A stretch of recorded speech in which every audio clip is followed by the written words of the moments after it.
Una onda es una perturbación que se propaga a través de un medio que se deforma para luego recuperarse.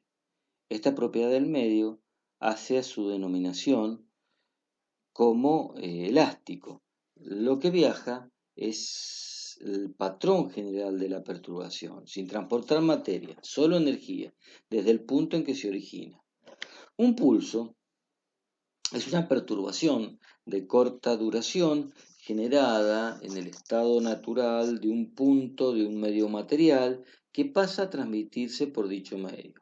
Las partículas oscilan una vez al paso del pulso, transmiten la energía y se quedan como estaban inicialmente. El pulso solo está un tiempo en cada lugar del espacio. Un pulso o un tren de ondas viaja en este medio ideal con cierta rapidez constante. La ecuación de onda es una ecuación diferencial en derivadas parciales, lineal, de segundo orden, que describe la posición de cada partícula de la onda o pulso de onda en el medio en cada instante de tiempo, al propagarse conservando su forma. En la figura vemos que en un tiempo inicial de sub 0 igual a 0, al tomar un instantáneo, una foto instantánea de un pulso de onda que viaja a la derecha, lo hace con una rapidez v. Representamos la forma del pulso mediante la función de onda viajera. La función de onda puede estar representada como I de x00, ya que el tiempo inicial en que hemos tomado esta foto es 0, directamente I de x0, o f, la forma funcional de x00 o f de x0. Una función de onda viajera es una función matemática que describe la perturbación, o sea, forma del pulso de onda y su movimiento, que se propaga con velocidad constante y sin deformarse, o sea, el medio tiene que ser no dispersivo. La figura siguiente es una exposición doble de tal perturbación, tomada al comienzo y al final del intervalo de tiempo t. El pulso ha realizado un desplazamiento delta x, producto de v por t, v es constante, a lo largo de un eje x, ya que hemos considerado un movimiento unidimensional, pero en todos los otros aspectos el pulso permanece inalterado.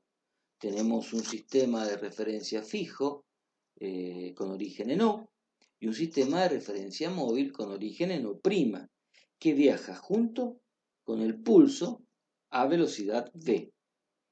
En este sistema la función ya no es función del tiempo y al movernos junto con O', vemos un perfil constante estacionario con la misma forma funcional que la ecuación que teníamos al principio, f de x0.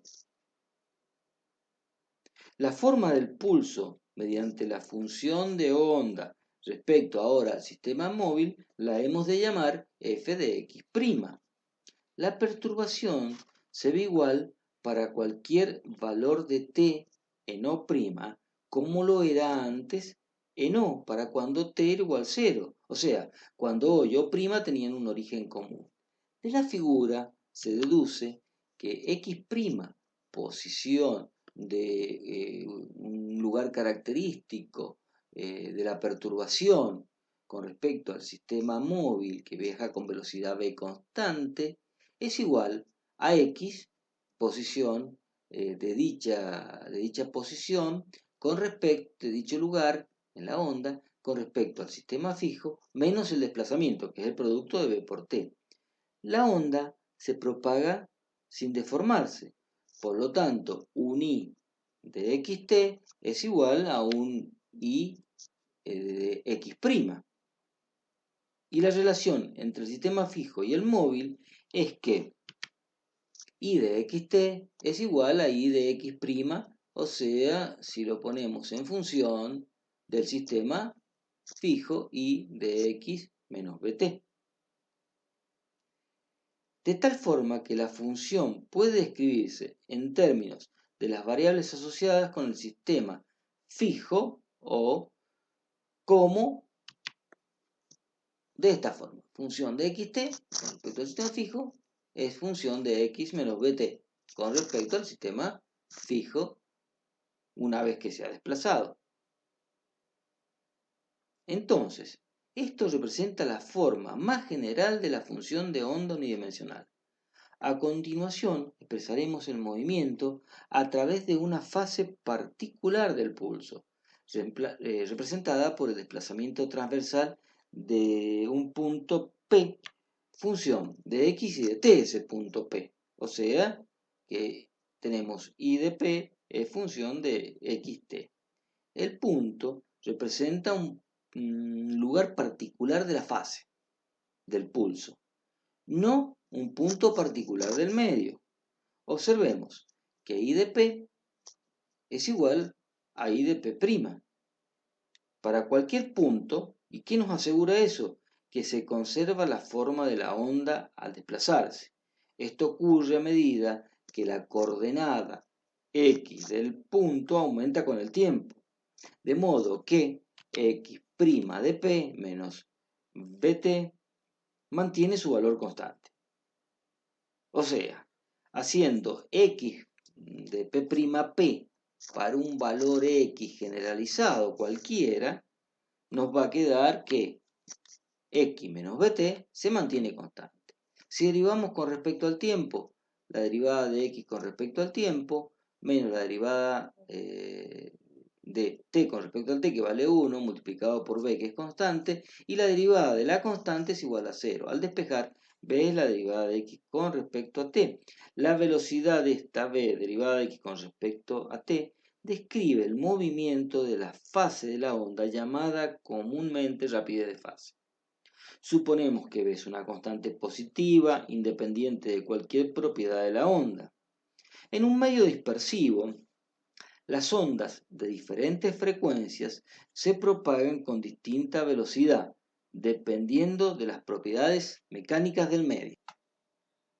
Retomemos la forma general de la función de onda unidimensional y función de x menos bt, haciendo un cambio de variable, llamando u a x menos bt y derivando en x primero, o sea, pero en forma de derivadas parciales, o sea, la parcial de y con respecto a x es igual a la parcial de la función y con respecto a x. Y aplicando la regla de la cadena, la parcial de y con respecto a x sería la parcial de la función u con respecto a u primero y luego la parcial de u con respecto a x. Pero si observamos la parcial de u con respecto a x, daría 1. En conclusión, me queda que la parcial de y con respecto a x es la parcial de la función u con respecto a u. Si volvemos a derivar, tendríamos una derivada con respecto a la parcial de la función y que ya teníamos con respecto a x, nuevamente con respecto a x. Otra vez sería la parcial con respecto a x de la función de la parcial de u con respecto a u. Aplicando nuevamente la regla de la cadena, nos quedaría, esta sería la parcial segunda de y con respecto a x dos veces, y esta parcial de u con respecto a u de la parcial de u con respecto a u por la parcial de u con respecto a x. Pero si miramos la parcial de u con respecto a x nos daba 1. Por lo tanto, nos queda en definitiva que la derivada, la parcial segunda de y con respecto a x dos veces, es la parcial segunda de f de u con respecto a u dos veces. Ahora derivamos también en derivadas parciales, pero con respecto al tiempo. La función y función de x menos bt, donde hemos reemplazado x menos bt por u. La parcial entonces de y con respecto al tiempo sería la parcial de la función u ahora con respecto al tiempo. Aplicando la regla de la cadena, nos quedaría la parcial de y con respecto al tiempo igual a la parcial de la función u con respecto a u primero por la parcial de u con respecto a u después. Con respecto al tiempo después.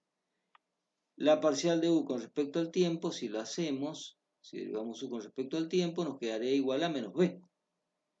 Entonces, aplicándolo acá, nos queda que la parcial de y con respecto al tiempo es igual a menos b por la parcial de la función u con respecto a u.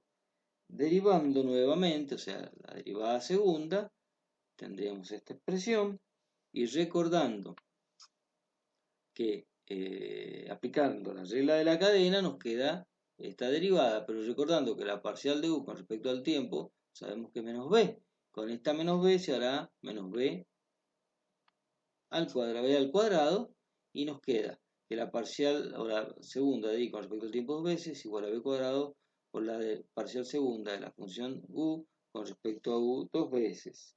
Si comparamos esta y esta, despejando previamente el b, pasándolo al primer miembro, vemos que este segundo miembro es igual a este segundo miembro. Si los segundos miembros son iguales, los primeros también lo son, e igualando obtenemos este resultado final que está acá. Ecuación de una onda viajera que viaja con una velocidad de fase en una dimensión. Otra forma de obtener la ecuación se puede lograr aplicando la ecuación de Newton a un elemento de cuerda, tal como vemos en la figura en color amarillo. El elemento es tal que la cuerda a la izquierda, en la parte más baja, al haberla suprimido, la debemos sustituir por la acción que ejerce este tramo sobre el elemento, F1. Con el mismo razonamiento, la cuerda en la parte superior, a la derecha, va a ser reemplazada por la acción que ejerce la misma, F2, sobre el elemento. Los componentes en X tienen igual módulo, dirección y distinto sentido, porque el movimiento es transversal y no hay aceleración en X. Ya habíamos dicho que la velocidad es considerada constante. El coseno de tita, mediante la aplicación de la serie de Taylor, se puede desarrollar de esta manera. Para cuando tita es muy pequeño, ya elevar tita al cuadrado da valores muy chicos y dividirlo por 2 factorial da valores muy chicos. Entonces, se puede admitir que para valores muy pequeños del ángulo tita, coseno de tita lo podemos considerar aproximadamente 1. A su vez, por definición, la tangente de tita es el seno sobre el coseno, pero si el coseno es aproximadamente 1, la tangente se va a parecer mucho al seno del ángulo. Y en el límite, ¿cierto? La tangente de tita, que es la derivada de la variación de y con respecto a x, en el límite va a ser la diferencial de y con respecto a x. Entonces, en el límite tenemos que el seno y la tangente del ángulo son iguales a la derivada de y con respecto a x y que hemos dado en llamar, se conoce como pendiente. Vamos a utilizar para este elemento la densidad lineal de masa, que ya conocíamos, y que es igual a la masa dividido la longitud que vamos a tener en cuenta. Acá, al ser muy pequeño, el delta X se aproxima bastante a la longitud real que tiene la cuerda. La sumatoria de las fuerzas en I, porque fíjense lo que pasa en X, ya lo dijimos. Las componentes en X tienen igual módulo de dirección contraria, o sea, F y F se anularían y solo quedan componentes en I, igual a al producto de la masa por la aceleración en I según la segunda ley de Newton. F apunta hacia la izquierda, o sea, sería menos F por el seno de tita 1 y más F2 por el seno de tita 2. Acá tenemos una asignación numérica que vamos a utilizar más adelante. Entonces, sumatoria de las fuerzas en I, la vamos a expresar de esta manera, en seno de tita para generalizar en el punto X, más F2 por el seno de tita en el punto X más delta X. A su vez, si observamos, el seno de tita en el punto X del elemento es la relación entre F1 de I sobre F1. Y en el seno de tita en el punto X más delta X es la relación o el cociente entre F2i sobre F2 en estos triángulos que hemos considerado para θ1 y para θ2. A su vez, para ángulos muy chicos como es los que estamos trabajando, el seno de θ en el punto X lo podemos obtener de la parcial de y con respecto a x en el punto X, y a su vez el seno de θ en x más delta x lo podemos obtener como la parcial de y con respecto a x en el punto X más delta x. Entonces acá observamos que el cociente f1 de i sobre f es igual a la magnitud de la pendiente de la cuerda en el punto X, y f2 sobre f es igual a la pendiente en el punto X más delta X, despejando f1 en i, que es igual a f por la parcial de i con respecto a x en el punto considerado, en el primer punto considerado x, y el f2 de i despejado de acá será igual a f por la parcial de i con respecto a x en el punto x más delta x. En la sumatoria de las fi, volviendo al principio, vamos a reemplazar lo que hemos encontrado, seno de θ i por su igual, ¿no? F de 1 de i dividido F1 más F2 por F2 de i dividido F2. También por esta igualdad que tenemos acá y acá podemos expresar la suma, se van a simplificar los F1 y los F2 de esta manera y reemplazarlo por sus iguales. Como f factor común lo sacamos y lo que queda entre corchetes será la parcial de i con respecto a x en el punto X y la parcial de i con respecto a x en el punto X más delta x. El signo negativo proviene de mucho más arriba, proviene de que F1, la proyección de F1 sobre el horizontal va hacia la izquierda y el F2 va hacia la derecha. Entonces nos queda acá la expresión final. En el orden de los diferenciales que estamos trabajando, F1 es igual a F2 y es igual a F, que es lo que hemos considerado. De la igualdad entre 5 y 6 hemos obtenido esta expresión y luego la hemos reemplazado para obtener esta expresión final, reemplazando sumatoria de las fuerzas en I por su equivalente, según la segunda ley de Newton, masa por aceleración en I. La masa ya la habíamos definido a través de la densidad lineal de masa para el pequeño elemento. Reemplazamos esto en la ecuación y vamos a obtener, en vez de m, mu por delta x. A continuación vamos a ordenar la expresión despejando el delta x, pasándolo a este miembro, y el f pasándolo al primer miembro. Y nos va a quedar esta expresión.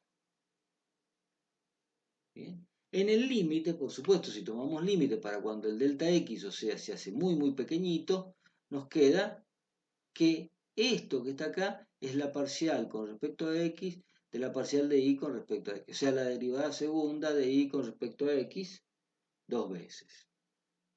Reemplazando, manteniendo esto y recordando que el cociente mu sobre f es la inversa de b cuadrado, terminamos de obtener la ecuación de la onda, como en el caso primero con derivadas parciales. Para confirmar o para poder hacer una aplicación práctica de lo visto hasta ahora, vamos a resolver el problema 1565, como siempre, del libro Física Universitaria, Szymanski, volumen 1, 13ª edición, que habla de una onda de forma arbitraria. Entonces dice, explique por qué cualquier onda descrita por una función de la forma I de xt, función que tiene la forma x menos bt, que ya habíamos visto que esa es la función de una onda, se mueve en la dirección x positiva con rapidez b. B. Demuestre que I de xt igual a f de x menos bt satisface la ecuación de onda sea cual fuere la forma funcional de f.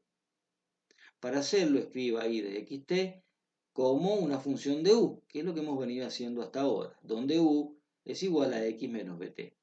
Luego, para derivar parcialmente I de xt, utilice la regla de la cadena, tal como hicimos en las expresiones anteriores, donde la derivada de I con respecto al tiempo es menos b.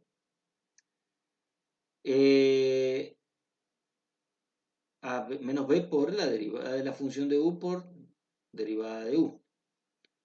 Luego, en C se pide un pulso de onda, está descrito por la siguiente función, I de xt, d por e a la menos bx por ct elevado todo eso al cuadrado, donde b, c y d son constantes positivas. Calcule la rapidez de esta onda.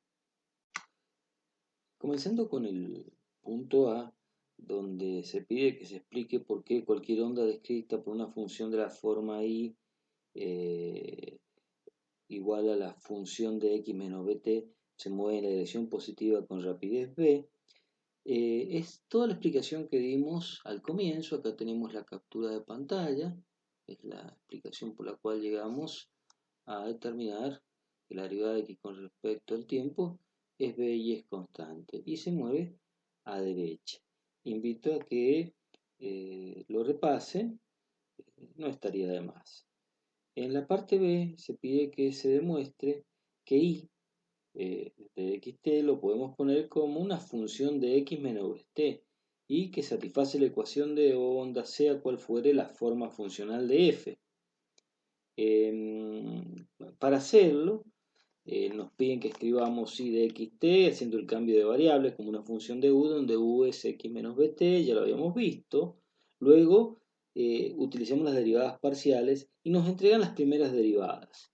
Para terminar de desarrollarlo habría que hacer las derivadas segundas. Por ejemplo, la derivada segunda, la parcial segunda de i con respecto al tiempo dos veces, quedaba expresada de esta manera, y la parcial segunda de i con respecto a x, a la posición, dos veces quedaba de esta manera. Si ustedes se fijan, esta expresión es igual a la que tenemos acá. Como son iguales, podríamos reemplazar este primer miembro acá. ¿Y qué nos queda? Precisamente la ecuación de la onda. Y es lo que se nos pide, que demostremos que representa una ecuación de la onda con una función cualquiera fuere, ¿no?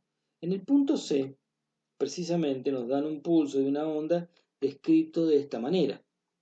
I de xt igual a d por e a la menos b por x menos c por t elevado al cuadrado. Es una función cualquiera, donde b, c y d son constantes positivas. Y nos piden que calculemos la rapidez de onda. Bueno, esa i de xt la vamos a asociar con una función de u cambiando la variable, como ya conocemos, x menos b por t. Miremos la expresión, hay que acomodarla, d por e quedan tal cual están en la expresión, y acá multiplico y divido por b cuadrado, para luego introducir el b cuadrado dentro del paréntesis, por supuesto que entrará como b, y cuando lo distribuimos, acá se simplifican, queda x sola, y acá me queda menos c sobre b. Si hacemos acá esta igualdad a u, y comparamos con la expresión de una onda que viaja a derecha, que es la expresión de una función de onda, para que se cumpla que es una función de onda, x menos b por t, y acá tenemos x menos c sobre b por t, es obvio que b es igual a menos c sobre b. Y acá está el signo negativo que indica que se está moviendo con rapidez b a derecha.